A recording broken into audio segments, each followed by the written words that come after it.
All right, today we're going to go through how to kind of efficiently work on a speed quiz. And so I would not suggest drawing the entire unit circle, but it's a good idea to draw these 4 points, these non-quadrant angles. Label the angles if you need to.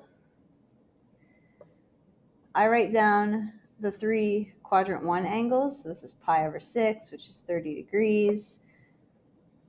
Pi over 4, pi over 3 is 60 degrees. Write down these coordinates. So it's radical 3 over 2, 1/2. Pi over 4 hopefully is easy to remember. And pi over 3 is just the flipping the x and y coordinates, so I guess the inverse of this. That's all that I fill out for now.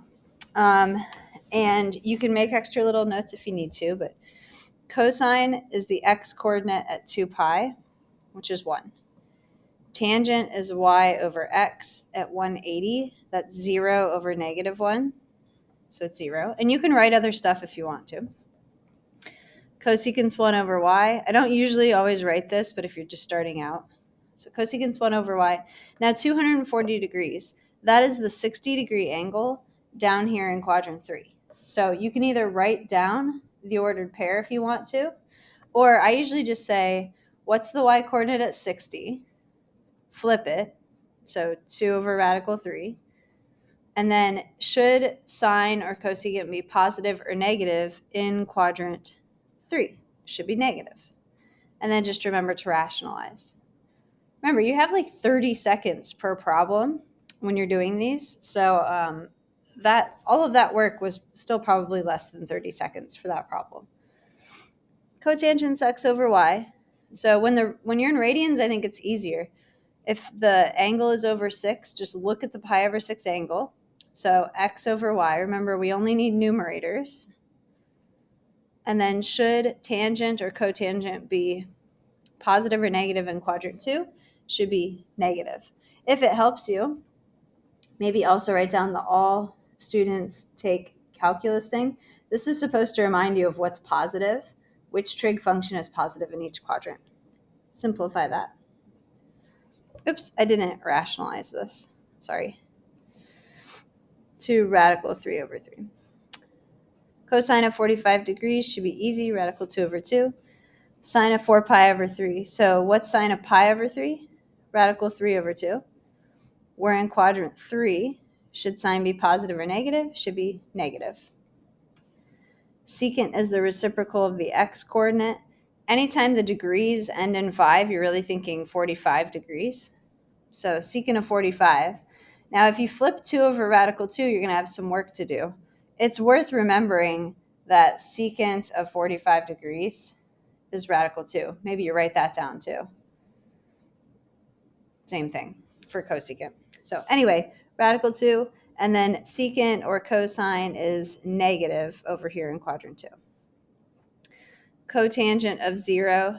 Cotangent is x over y. That's 1 over 0, which is undefined.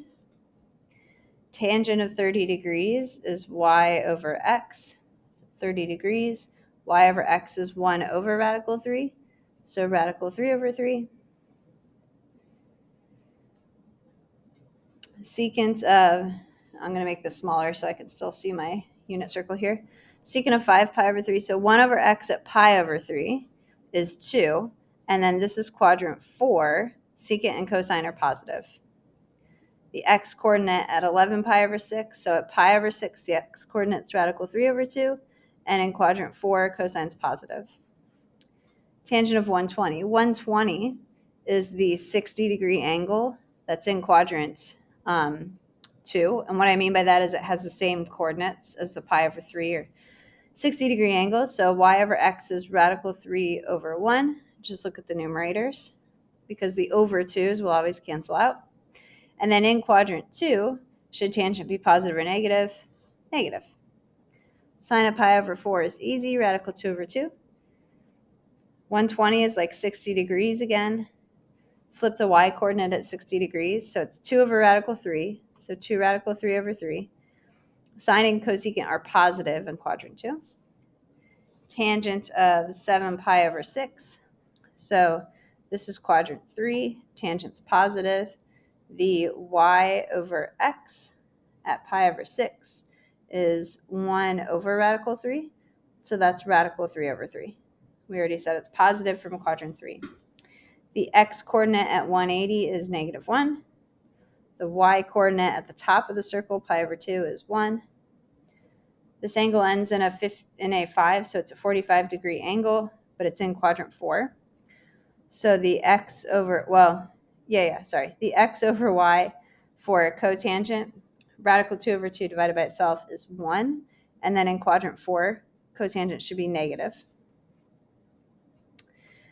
Flipping the x coordinate at pi over 6 is 2 over radical 3, so 2 radical 3 over 3. In quadrant 3, cosine and secant are both negative.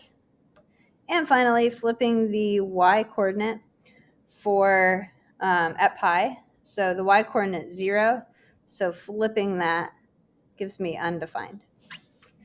All right, it takes practice. I don't expect you to fly through your first practice speed quiz, but that's how you do it. And we will practice a little bit every day. Our first official speed quiz, this exact same format, I just changed up the order of the problems and the combinations, is Friday.